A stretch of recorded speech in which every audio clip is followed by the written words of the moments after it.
at Anime Boston 2025. Thank you guys for coming. In case you're wondering who I am. Oh, hold on, let me switch over. Oh, sorry, my bad. It's fine. There it is. Okay. All right, perfect. Yeah. All right, there we go. Slide. In case you're wondering who I am, well, I'm known online as Dragon Master Lou. You can see a little bit of my stuff. I've been one of the original online Lunar fans. I jokingly referred to us, there were 4 of us in the early days who had Lunar websites. I called us the 4 heroes back then. I'm actually accompanied by, as a Dragon Master, of course I'm accompanied by my boss here, the goddess Athena in human form herself, Luna. But yeah, I'm one of the original online Lunar fans.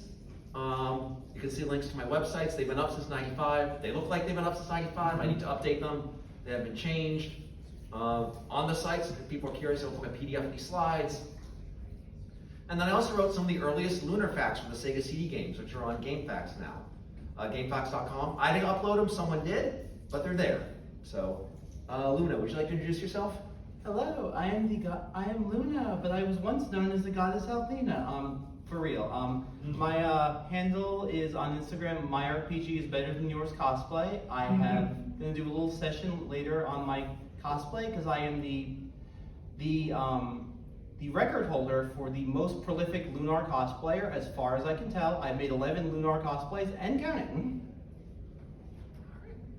I'm also known on some sites as Shinto Satra, e.g. Lunar Threads. So here's our agenda. We're going to focus mostly on the US works, though we'll touch some Japan only stuff. We're going to go over the Japanese creators, working designs, games they were to release, related works, fan works, and I'll give special thanks at the end. So, now we'll start with the creators and the localizers. Starting with Game Arts. They were the original Japanese publishers. They were founded back in 1985. Back then, a lot of Japanese gaming companies, and they mostly did Japanese PC games back then, they got into consoles later, or had alliances because they were small, they got together to save manufacturing costs. You'll often see, if you bought a video game back then, you'll see multiple company logos on the packaging because of the alliances, including other, notoriety. So Game Arts was all allied with other notable RPG developers, Falcom, Enix, and Square, go figure. They're best known for Lunar and Grandia, but you can see there's a few other titles they're known for as well. So the other main people behind Lunar originally was Studio Alex. They were founded by Kazunori Tomei, who's a former Falcom employee, which is why a lot of Falcom games have a Lunar-like feel, because the Lunar devs were a Falcom spin-off, basically. While at Falcom, he worked on Sorcerian, Star Trader, and Dinosaur. Studio Alex primarily worked on the Sega CD games, and the Game Gear game, which we'll get to later. Unfortunately, they had a falling out with Game Arts. There was a lawsuit over who owned the rights to Lunar and all that, as well as development on the Saturn issue of Magic School and a related anime project, and unfortunately went bankrupt in 2003. Next, I'd like to call a lot of people in the fan call the big 3 of Lunar. These are the 3 people that basically most people made Lunar. First is Kei Shigema. He's the scenario writer, so he's the guy who wrote the primary story. He was with Studio Alex. He later founded a writing company called Gecko, which is currently writes scenarios for a bunch of games. Grandia 2, Octopath Traveler, the Tales series, and those are just RPGs. I mean, I found Mario Kart and other stuff on the Gecko, so he's very involved. The character designer, Toshiyuki Kuboka. He worked on all the Lunar titles. He's also known for Giant Robo, Idolmaster, that's probably his big thing he's working on right now, Yamago 2520, Albert Odyssey, Legend of Eldine, which was a Saturn game that was also published by Working Designs, go figure, Phantasy Star Zero. Speaking of Giant Robo, which if you haven't seen it, it's one of the most amazing pieces of 90s era anime. I wanted to show this slide from Giant Robo to show some of the character art, including a couple of characters that look familiar. Like the kid in the suit and shorts, his name is Daisaku. Is it just me or does he look like a younger version of Hiro? And then the lady in the lower right, Ginrei, she has a lot of Lucia to her with a bit of Jean with the green hair, doesn't she? So yeah, you can definitely see his signature style, and I'm a big fan of it.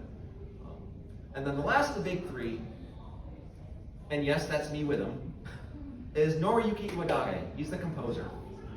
He's done Grandia, Langrisser, he's done a lot of Ace Attorney. He's working on a new title called Gotchard Chronicles, we'll get that to a bit. And you're wondering, that picture was taken down the street from here at Symphony Hall. 12 years ago, and I remember because we were expecting my first kid at the time, my only kid.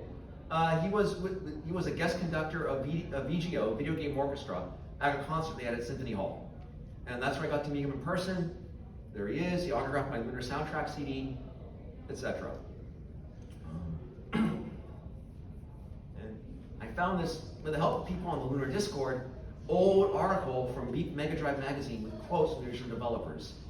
Like Tori, the producer, is talking about, they were starting out, they didn't have anything, but they signed on with Gate Arts because they thought their games were always uncompromising, and even if they're late with the paycheck, they always get the work done. Tori also pointed out that Shigema and him are both like Ramus, and you'll see that in a sec. They said Mia was modeled after Alex's voice actress, Kyukue Inoue. Inoue, by the way, legendary Japanese voice actress, probably most famous role is Belle Dandy. So, yeah, she was in Lunar as well. This might have been a typo though, because I thought Inoue played Luna way back when, but she was in Lunar. Remember, just to do a quick aside, I remember I was looking up who did the La La La from Luna. It was Inoue? It was Inoue. It wasn't Rhonda Gibson because she doesn't sing. So Yeah, so, I compared the Japanese and the American version. The singing is identical. Yeah. So it had to have been her. So Inoue's played at least 2 goddesses in her career. On the story of Lunar, the main story writer back then, Takashi Hino, said entertainment. There's a lot of gag jokes there and perverted stuff. Keep that in mind when we get to the localization. And of course, Shigema's like, I know what you're not thinking. It's not perverted. I'm just being a crass middle-aged man.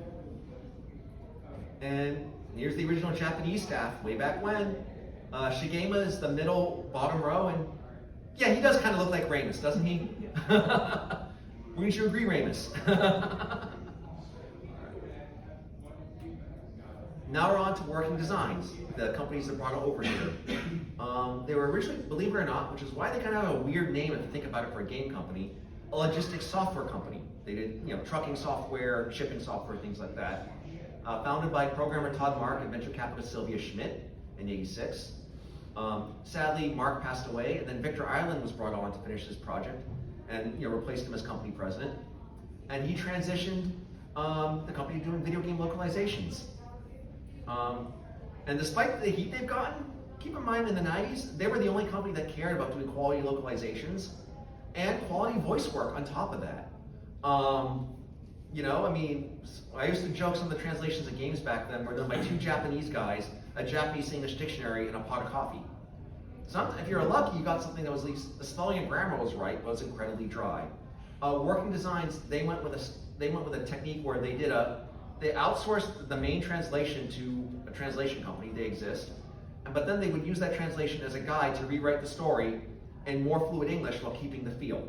Remember what I said about the writers from the original saying the feel was a lot of goofy gag jokes and even some perverted humor. I think Working Designs, whether you not specifically don't like their specific jokes, I think they did keep the feel of that going on. And there's different things of translating. Lunar was originally a video game meant for teenagers in Japan. It wasn't the Tale of Genji or a great legendary piece of literature. And the Working Designs translation is written with that regard. And then sometimes you can't go literal and have the feel. There's a joke in Silver Star Story where they're on the boat from Safe to Maribia. In the Japanese version, the helmsman talks about using the kaji, which is a Japanese word that can mean fire or rudder. He was talking about the ship's rudder, but Null's like, I don't see a fire. Apparently, Japanese humor, apparently they like puns a lot. When that was not literally translated into English, instead, when it was translated to English, the helmsman talked about steering the ship, and Null was asking, steer? I don't see any cattle here. So, not literal, but they kept the spirit of the joke, and they even kept it a pun. One other thing I'd like to point out, Victor Ireland, he was a fan. As much as he was a businessman of the game, he was a fan. He interacted with fans at a time when the internet was much more limited, it was much difficult. He answered questions, he certainly answered plenty of mine back in the day. And he actually liked the games. He often chose games that he personally enjoyed. And he was one of us despite running this company. Now, two of the most beloved Working Designs voices, and Working Designs was unique back then, because whereas a lot of other companies, when they did voices, they just dragged whoever they could. I jokingly say, like Joe from accounting, Tony the janitor, whatever, Joe from HR. Working Designs, while they were a small company located in a relatively... Can I say one thing? Yep. Now bear my Arctic blast. I had to. I continue. They were a small company located in a small city, not near like Los Angeles or anything like that, in California. But they did the best they could. Overall, most people think they did pretty well. They went out to local community theater. So instead of picking random people who don't know how to act at all, they at least got people who had some acting skills and knew what we're doing. One of them went on to be professional. Ashley Parker Angel, the voice of Alex, after a stint in the boy band O-Town, eventually became a professional actor and still is to this day. You can look him up on IMDb. He's done some stuff. He's done some musical theater. But anyway, as far as these two actors here, John Truitt, that's him on the left. This photo was taken. When he was awarded Citizen of the Year in his hometown of Redding, California, due to his contributions to both downtown and theater. He still does some video game work to this day for smaller indie companies, and also is active in community theater to this day. And on the right is Jenny Steigel, who sang all the Working Design songs back in the day, including Wings, the Lunar 2 title, Luna's Boat Song, Wind's Nocturne, and the two Eternal Blue songs. And that shot was taken from December, and there's a story behind it, and here it is.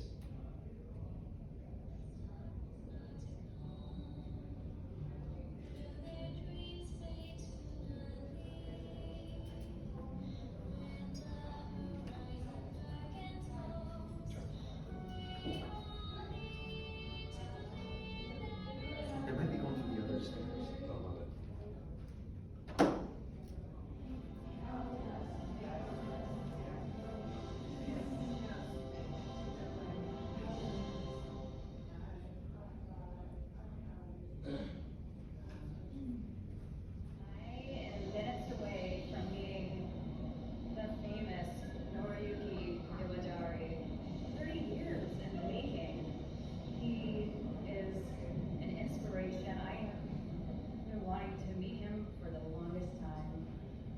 So excited.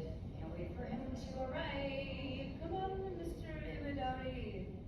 Get here if you can. Yeah. Are you ready? Yeah.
So anyway, I just thought that was really cool and sweet how she got to go to Japan and meet some of the original creators, including Shigema and Iwadare, two of the big three.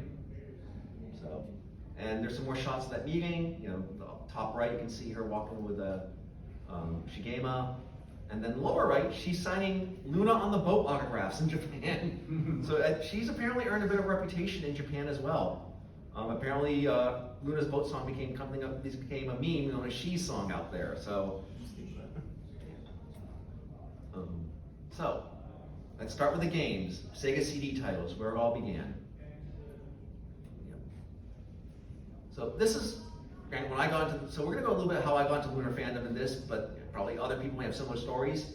So Lunar the Silver Star on the Sega CD, released June 26, 92 in Japan, December 93 in North America. Still remember my parents hiding from me because I ordered a mail order because I couldn't get it the other way, and they hit it. It came in early December, and I said, "Did it come in yet?" No. Did it come in yet? No. And then they put it under the tree. It was the first RPG for Game Arts, Studio Alex, and other members of the Lunar team. All the music and voice tracks were Red Book Audio. So of course, when I realized that, it's like, I knew some of the Sega CD games had Red Book Audio. I popped into my CD player because I, was wanted to hear the music. I didn't know the voice tracks were there as well, and well, I kind of got spoiled. Yeah. But this is where I first heard about Lunar. I had a subscription to GamePro back in the day, and this was the preview of the Japanese version. You can see the text is still Japanese. They even refer to things by, this is before I got a Sega CD actually. This is what made me want to get a Sega CD. As soon as I saw this ad, I fell in love with Lunar. And yeah. And I wasn't sure, I hope someone picks it up. Sometime later, hey, Working Designs got the rights to Lunar. It's coming to America. I was so excited when that happened. And here's the original magazine ad for Lunar back in the day. Next up was Lunar Eternal Blue. It's a close call, but Lunar Eternal Blue and the Sega CD might be my favorite of the series, but especially the remakes, it's really close. It was released December 22 in 1990. It was December 22, 94 in Japan, September 95 here in America. I had just started my sophomore year in college. When it came out, I was still looking forward to Thanksgiving break when I'd be able to play it. Had an hour of voiced anime and other tracks. They introduced a lot of stuff that became staples in Lunar series. Blade magic, the icon menus, most but not all the modern dragon spells. 3 of them were introduced in Eternal Blue for the Sega CD. White Dragon Protect, Red Dragon Anger, and Black Dragon Grief, which was called Black Dragon Shield for some reason back then. No idea. The Blue Dragon spell was a very different spell called Blue Dragon Vigor.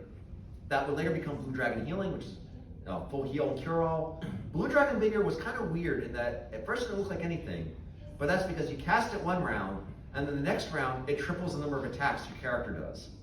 Give it to Jean, who gets 3 attacks a round, and who gets a lot of crits. So you give her 12 attacks the next, 9 to 12 attacks the next round, and all those crits. There's footage if you dig for out there of like Jean fighting the Red Fiend and doing like over 2,000 damage in one round after doing Blue Dragon Vigor. That's probably why they removed it from the game, because it was broken. It was fun though. Also, the game was a technical marvel at the time. Many people said it was right up there with some of the early 32-bit games. There was some stuff in there that didn't make 32-bit, I thought maybe even better than the actual 32-bit Lunars, like the backgrounds, all the battle backgrounds were animated. There was animation, it was like flowing water or lava or whatever else depending on where you were. And the cutscenes, this is what I thought was amazing. I found out when I was trying to rip the video from it, I only realized, where's the video files? The cutscenes were all done with sprite work. Despite looking like super high quality full motion video, it was all sprite work and it looked amazing. So, and then of course here's an article about it, preview. Here's an ad. And then Eternal Blue has something that exists in the lore of Lunar fans for a long time. Borgengate. Ethics in game, no. Basically, here's the story. It's also known as the Monkey Boy Rock Saga. There was a video game reviewer by the name of, went by the pen name Nick Rocks and diehard game fan, real name Nick DeBar. He reviewed the Sega CD Lunar Eternal Blue in Game Fan. He was trashing the translation, claiming that it ruined the game. Vic was talking about it, Victor Ireland was talking about it on the Usenet, which was the forum we used back then, about, I don't know why he's saying that. I mean, we may have gone a little far. Vic was, to be fair to Vic, he would admit his mistakes after the fact when he realized them. We may have gone a little far in the beginning of the game, but we got much more serious towards the end, as we got closer and closer to the end when the story got more serious. Later though, he posted a question to a Usenet forum asking how to beat Borgen. And Borgen in the Sega CD version was probably the toughest boss. They nerfed him in the remake. And which kind of like, did you beat the game if you're asking about how to beat Borgen?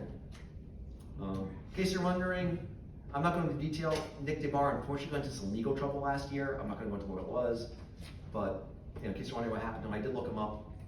Anyway, here's the actual post. I was able to find an archive of the actual post and Vic's response.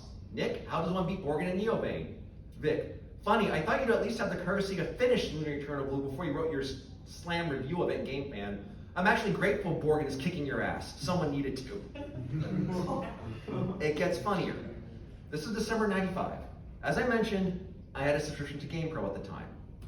In June 96, in the editor's letter to GamePro, as part of this creating the new review system they had, basically GamePro was saying that their integrity would never change. They promised to only review 100% completed games.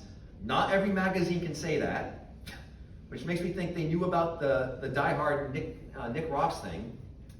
And to rub it in even more, at the time GamePro had a feature where they showed the endings of games. I mean, YouTube wasn't a thing, so if you were lucky and you didn't have a friend who beat the game, maybe you'd see a magazine article on how to beat a game. The same issue, this is their how to beat the game article. Lunar 2. So the same issue they called out Game Fan, but not by name, for posting a review without beating the game. They have an article on, here's the ending of Lunar 2 for you.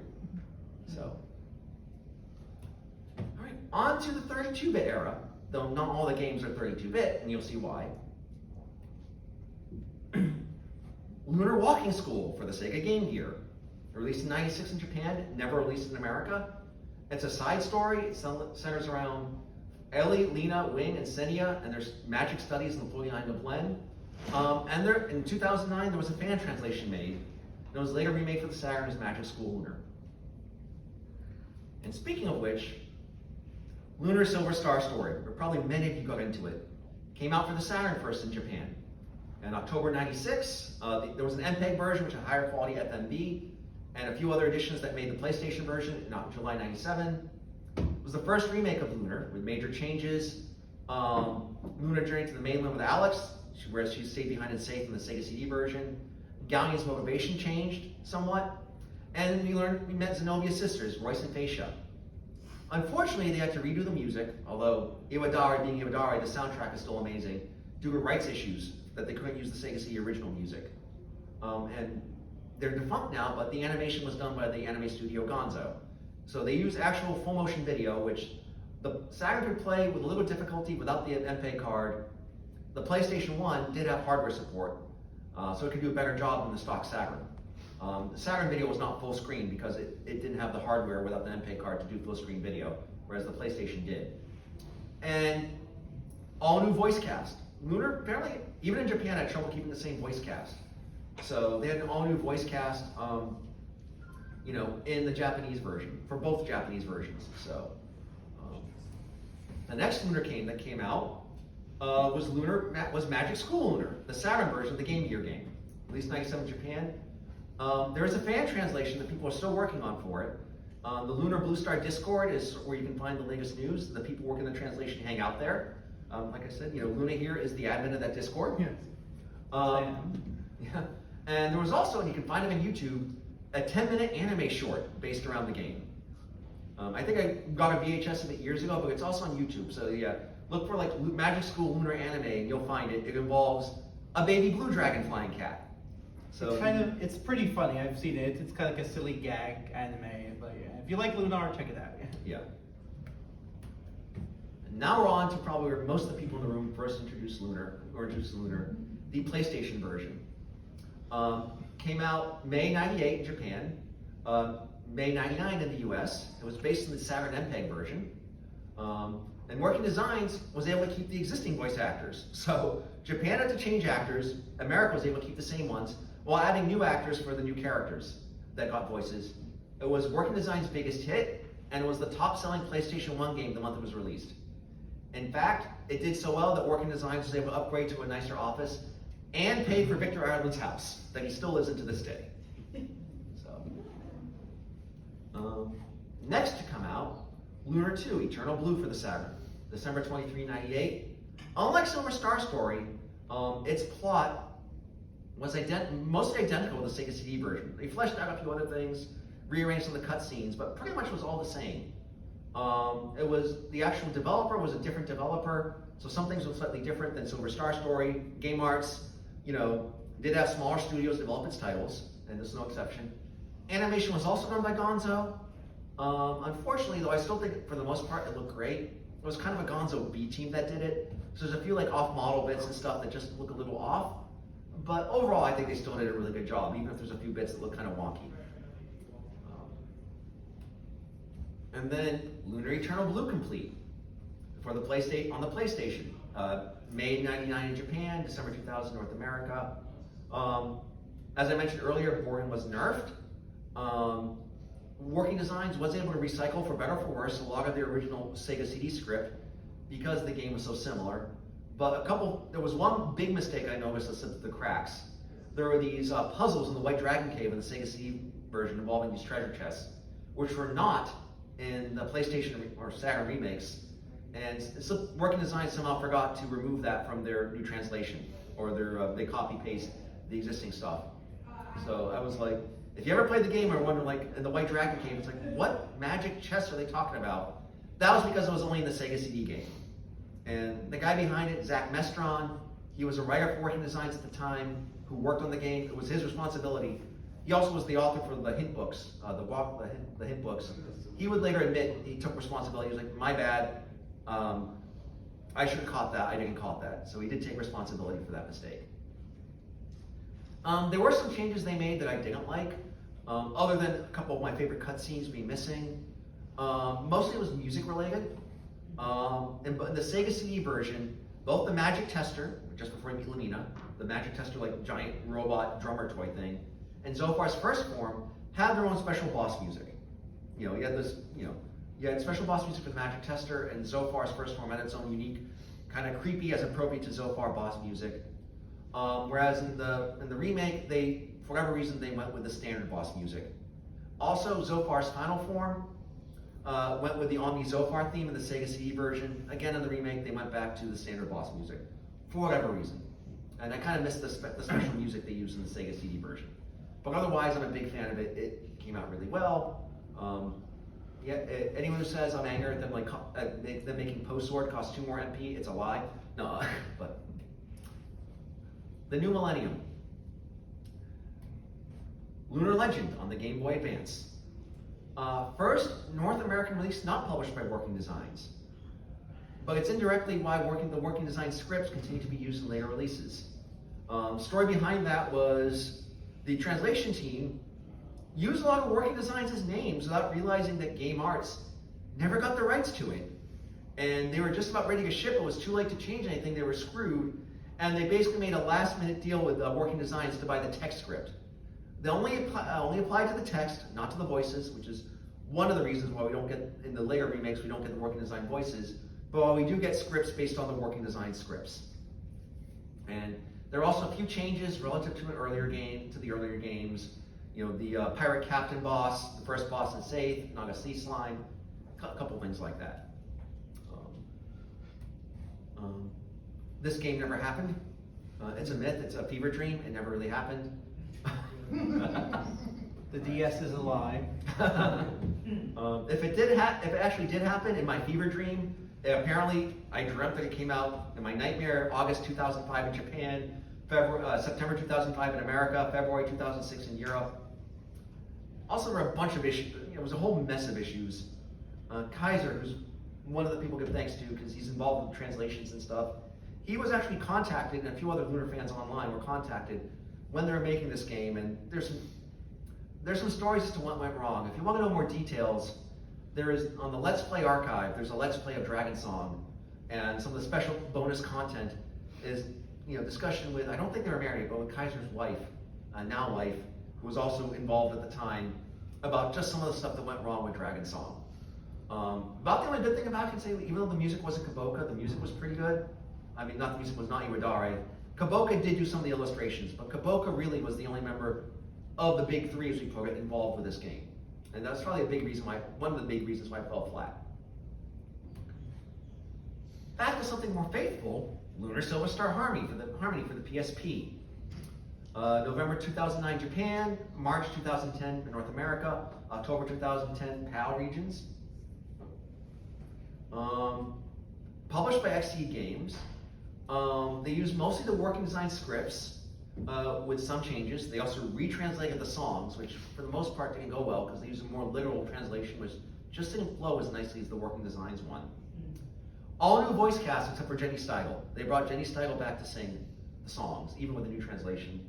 It does have a reorchestrated soundtrack, which makes it the best sounding, except for the Lunar Silver Star Story versions. Unless Touch, well, we'll get to Touch. It does have the best sounding soundtrack. And it also included a fun, though a bit of a spoilery, prequel scene with the four heroes.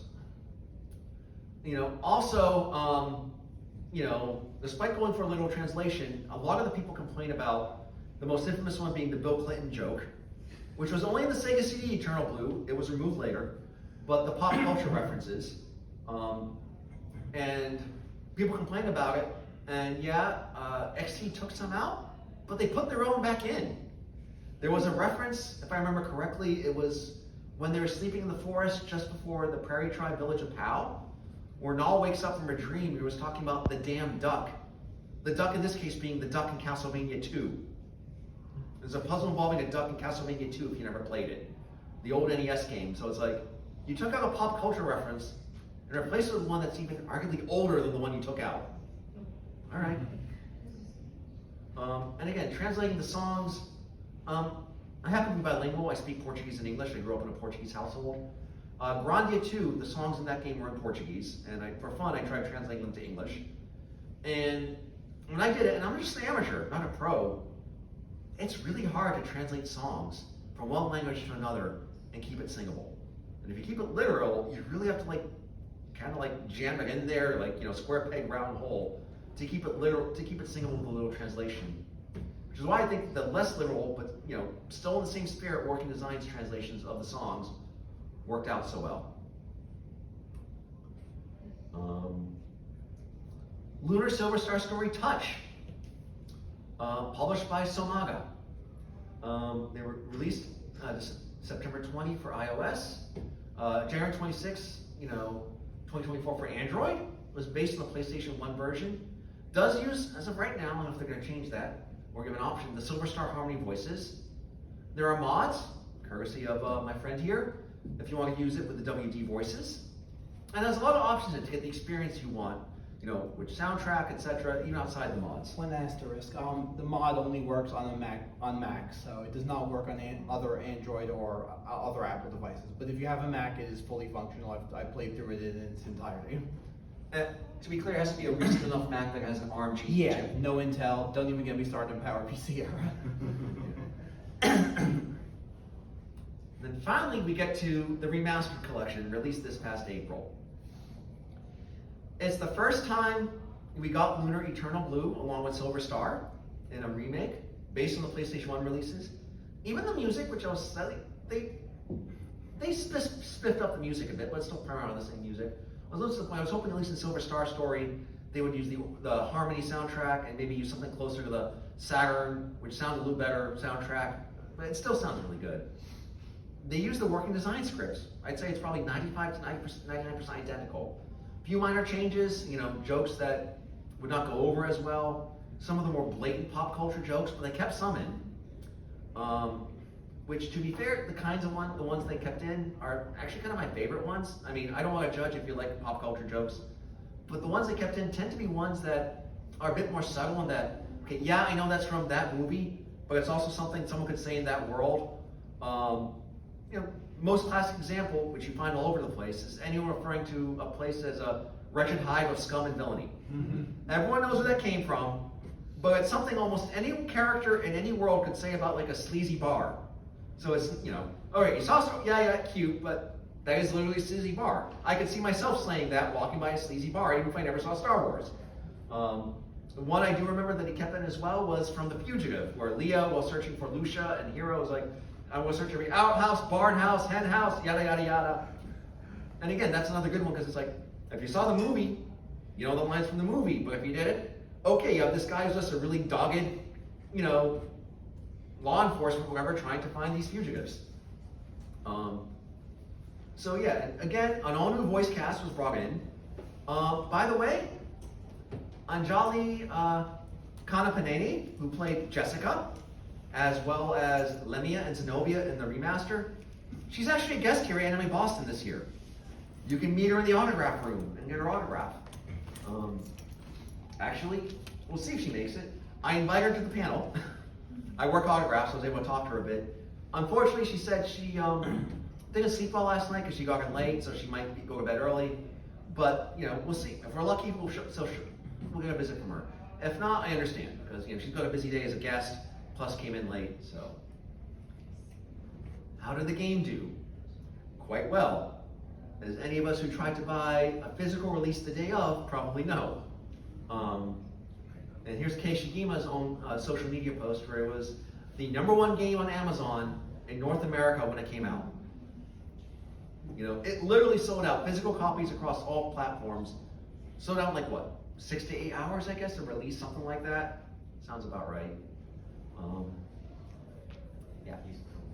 So it did really well. I mean, the fact that you people are here shows that people still remember the game. Maybe got the remaster as well. So. Related works.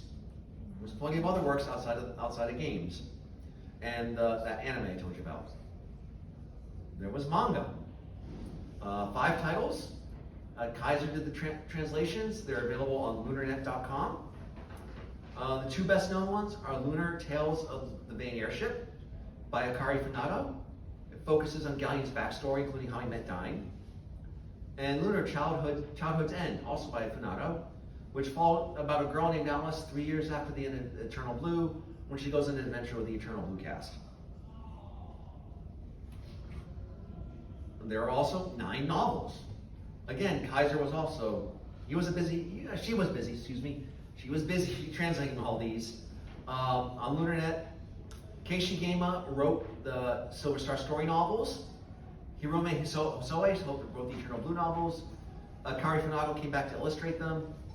And there was a magic school novel authored by Yu Sugitani and illustrated by Samuel Imakake. But wait, there's more, including Galleon there.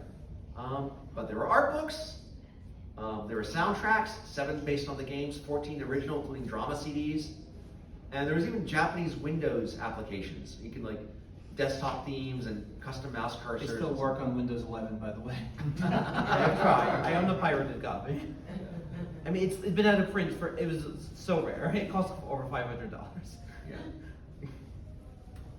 And then, as being one of the longest members of the fandom, there were fan works. And as you can see, outside the Magic Guild, poor Luna looks like she's about to be attacked by an ambush. The literal monster named Ambush. Actually, in case you're wondering, the only Photoshop in this is the teeth. I met Luna, Shinto Setra when they came. They were in the area a few months ago in Fairhaven, Massachusetts, where the high school happens to look like that. And and I realized, the high school looks kind of like the Magic Guild.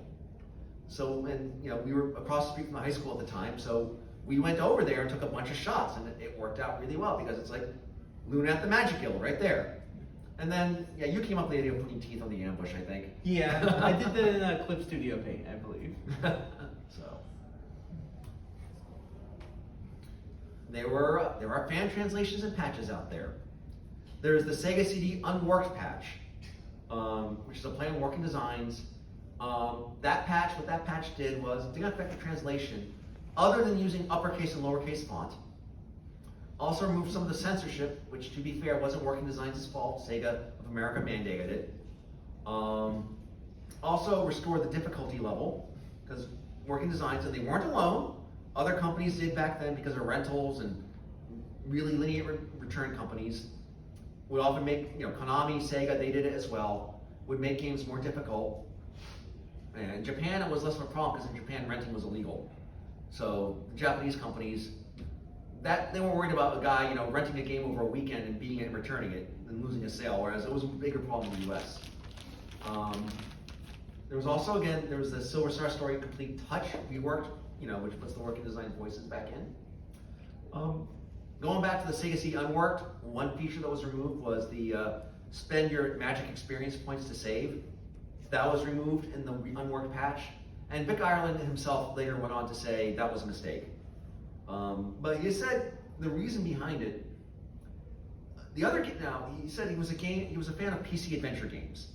like Sierra Online games like King's Quest, Space Quest, the Lucasfilm games, and Sierra ones in particular, not only had a sense of humor similar to the Working Designs translations, which is why I wonder if they influenced it. I mean, the 1960s Batmobile shows up for no reason in King's Quest 2. Talk about a pop culture reference that was really out of place. And ZZ Top shows up in Space Quest. So, yeah. I have a feeling that influenced some of his pop culture jokes. But they also did things to avoid save scumming, which is the idea, like save every few steps. So if you screw up, which is very easy to do in the Sierra games, well, you don't have a recent save to go to. He thought save scumming was not the right way to play back then, which is why he implemented that to prevent save scumming. Because Lunar was unique among most games in that you could save anywhere, as opposed to needing a special save point or needing to pay money in general to save. There were games back then you had to pay money to save, like when you spent the night at the inn, that's how you saved. And he later on said, yeah, I shouldn't be dictating what's the right and wrong way to play a game. I've seen my son play it, he does that, and it's like, okay, fine, I was wrong, I own up to it. For how we feel about it, he does own up to his mistakes. He does admit them. Other stuff going on with fan translations and patches. There's the Walking School and Magic School fan translations that are worked on. And again, on the Lunar Blue Star Discord, there's a bunch of people reverse engineering the Steam release of the remastered collection to basically mod it. So there's an active, really early because the game's only been out for about, barely over a month, but there's an active modding community for the game as well. So, other fan works. And yes, I've done these too. Of course, there's my fan site. There's plenty of fan fiction, homebrew tabletop RPGs. The name of this panel, A Story Not Forgotten, is a play on the title I gave to one of mine, as long as the lyric from, the Eternal Blue song, sung by Lucia at the end of the first ending of Eternal Blue. Anime music videos as well. Yes, I made it. My Eternal Blue one's my personal favorite. I don't want to make this the me show, which is why I'm just mentioning it in passing. But yeah. And then on to cosplay. So I'm just going to unplug here and hand over.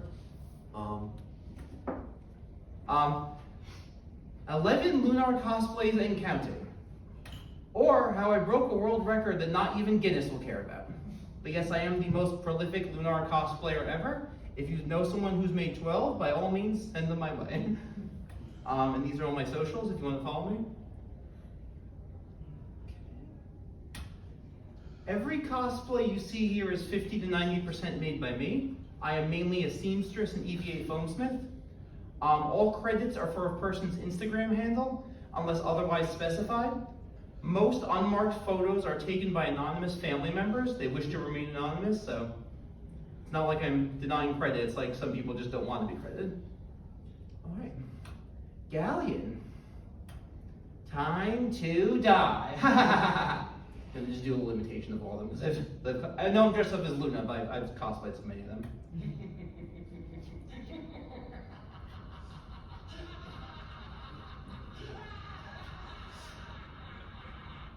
I needed that. In 2015, I made my first Lunar cosplay, Galleon's final boss form from Lunar Silver Star Story. I was the first person on the internet to cosplay this person. This version. I believe one person has done it since, and they are awesome too. What's up? No, just over, sorry. I believe one person since has done this cosplay too, and they are awesome too, but I was still the first, way back when. My armor is currently primarily made from EVA foam, acrylic paint, Liquitex varnish, and Velcro. All the older builds were formerly Wonderflex spray paint and aluminum bars internally for support. The orbs were made from styrofoam with stretchy red fabric overlaid over them and decorated with a Sharpie. It has seen at least 4 major revisions, possibly more. And this is the original 2015 build. It hasn't aged well. The shoulder pads are too huge. The center bar is a little too small. The fabric the bandages aren't hemmed. But they had to start somewhere. And yeah, that was fun to make. A year later, 2016, that was at DerbyCon 2016.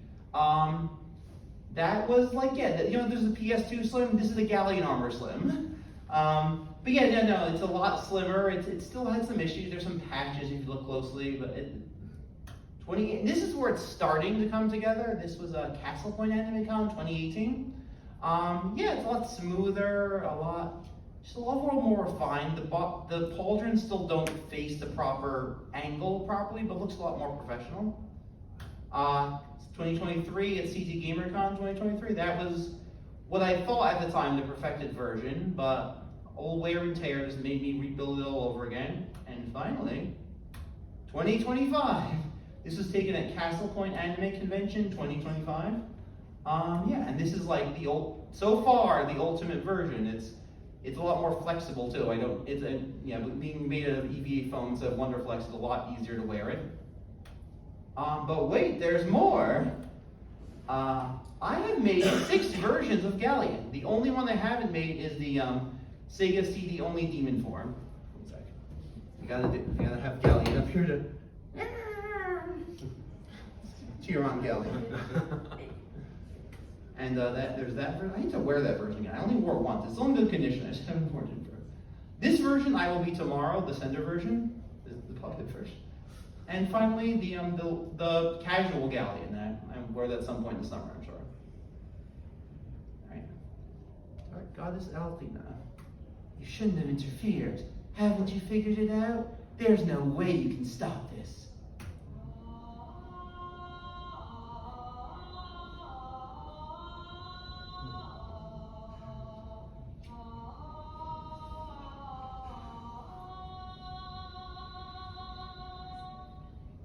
So many people, I have no percent. Many people go to conventions looking to find a beautiful cosplayer. Why not cosplay your waifus? Don't look for someone to cosplay your waifus. Cosplay your own waifus. That's the way I see it. So that kind of one of the reasons why I decided to do this cosplay. The current version uses EVA foam for the breastplate, helm, heart, and crotch plate. That is what it is. It's slightly censored. Even leg and shin gauntlets. The leg and shin gauntlets are shared with Galleon's black spiky armor. I need to do a better photo shoot of that one. But the gold double arrows and the earrings are made of Wonderflex. Well, the earrings are made of a lot of things. Wonderflex is the base. The skirt is made from stretch knits. The white straps are elastic. And the shoulder cape is white fake silk and black ribbon. Tassels were sewn all over the foam and fabric. I lost 25 pounds during making this cosplay. It's a long story, but this is the original build 2023 and the more recent build in 2024. You know, I was going to wear this today, but it was just too cold, so I didn't wear it. I'm glad I did. I will wear it at some point during the summer, though. Don't worry. Yeah, it's unseasonably cold for May, for whatever reason, this weekend. So if you're not from around here, trust me, it's not normally this cold. All right, now for Luna. Alex, you're late again, silly. Were you whittling away the morning at Dine's Monument again? Or were you planning more make-believe adventures with Remus?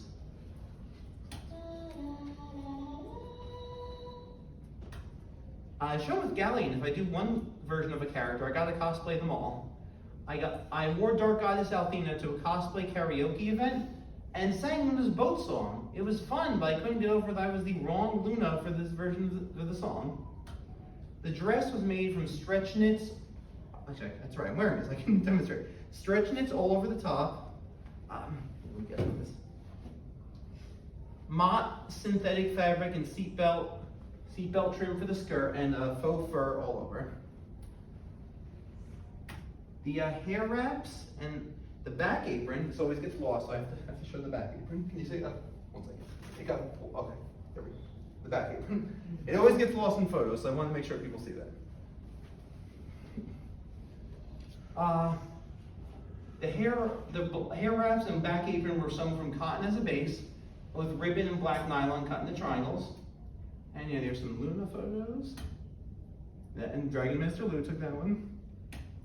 That's total soon face. Soon, soon, soon. Those of you know Animu. Additionally, I have made Lucia, casual outfit. Might make the red version eventually too. Zenobia. Oh my god. There's going to be more Zenobia, don't worry. And the ancient statue version of Althena. That's the most obscure one I've ever made. Speaking of Zenobia, you gotta do the bromide.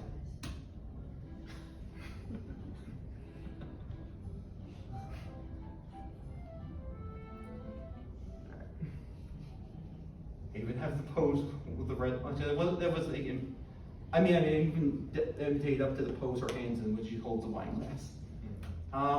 Only when two brilliantly shine as one.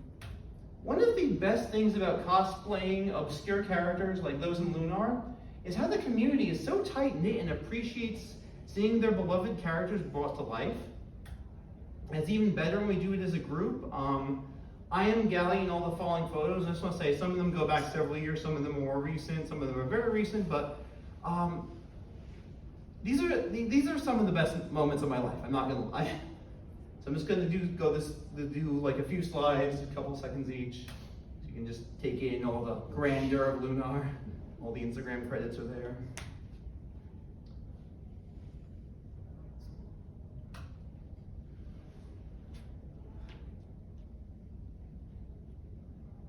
One more. This one's a little derpier than the last investor.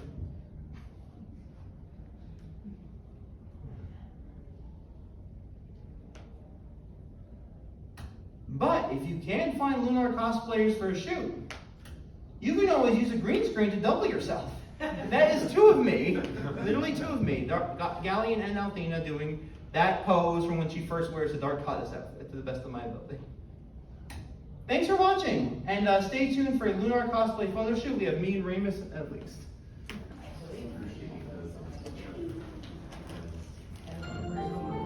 And special thanks. Yeah, that's what I looked like when I got the email saying the panel was accepted. So, first, I'd like to thank our tech person. Thank you so much. We should give him a round.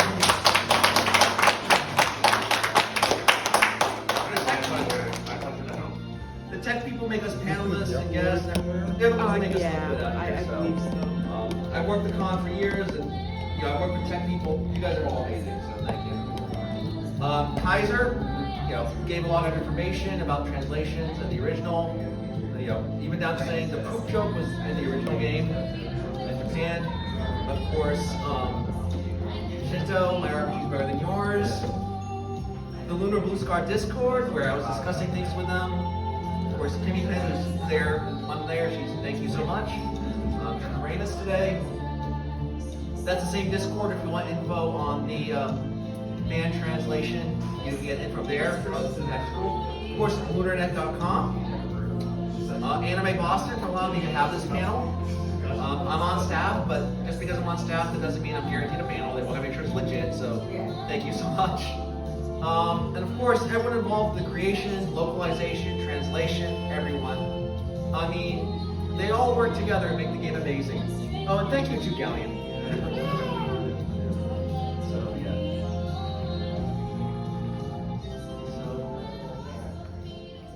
That's it. We have a few minutes. Thank you, everyone. We have a few minutes if anyone wants any Q&A. And like I said, if you want to join Luna and Ramus for a photo shoot, I got my camera here. We'll find an empty spot. I'll take photos afterwards. But any questions, anyone? Or? Yeah. Ryu back there. All right. So I got a quick question. It's Stu actually. Hey, so did the Japanese versions have like pop culture references in them too? Because I know they complain about that for like the American. You know, I honestly don't know. My Japanese is not very good. I did play the Japanese versions with a printed guide because I was unsure at the time if the American remake was going to come out. I got a mysterious email from a guy in Japan, believe it or not, saying that don't worry about the Siren remakes not coming out in America. Trust me, I can't say why. Apparently, my website, assuming this guy was legit, I don't know, was popular in Japan back in the day among the Lunar devs, so that was really flattering. But it was also a dumb, no offense if you're a 20-something college student, but I was a dumb 20 college student, something college student back then. Only I didn't realize it because I was 20-something. So assuming that was legit, yeah. I don't know, like I said, we got from the interview at least some of the humor. Could be a little crass, a little pervy. They admitted it, the Japanese creators. I heard rumors that sometimes they had jokes about Japanese politicians, which are kind of pop culture-y, I guess. It might just be that, the pop culture jokes were Vic's way of trying to keep the same kind of goofy humor, and that was his preferred way. Again, maybe influenced by those Sierra games. Like I said, King's Quest, ostensibly a medieval fantasy adventure where the Batmobile shows up for no reason, just because, Yeah, so I really can't say. there's a really good on LunarNet differences page. Again, Kaiser wrote that up between the US and the American, the US and the Japanese version. Nothing about pop culture references really were mentioned either. Okay. He did some things that people thought were changes in the US, actually original in Japan. The poop joke, of course, the humor was always crass. He said Shigema was notorious for bragging about putting a shower scene in every game he writes for. There were a couple of things. Hot Girl News, which is that pervy guy who's selling pictures like Mia and stuff, that was in both. The Mia Asa fan club, that was in both. So there's a lot of stuff that people thought, there's more stuff that people thought, were only in the American, but no, it was in both than you may think. And again, Kaiser's breakdown is really good because it's a judgment-free breakdown. It just says, basically, here are the facts. This was when the US, this was what was in the Japanese version, in the same line. Yeah, sick. I'll check out the guy name back. A second, we gotta hurry to the drag show line. Can I just get a quick picture with Lunar and Rammus? Mind if I get one too, as well? Yeah, get in. Where will this be, the video be uploaded? It will be on YouTube. Let's get it. Yeah, sure. Let me get in this thing.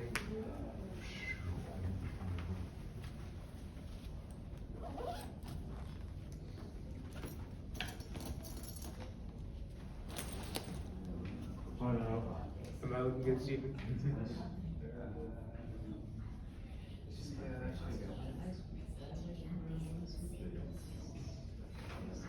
All right, one sec. You guys good? Yeah.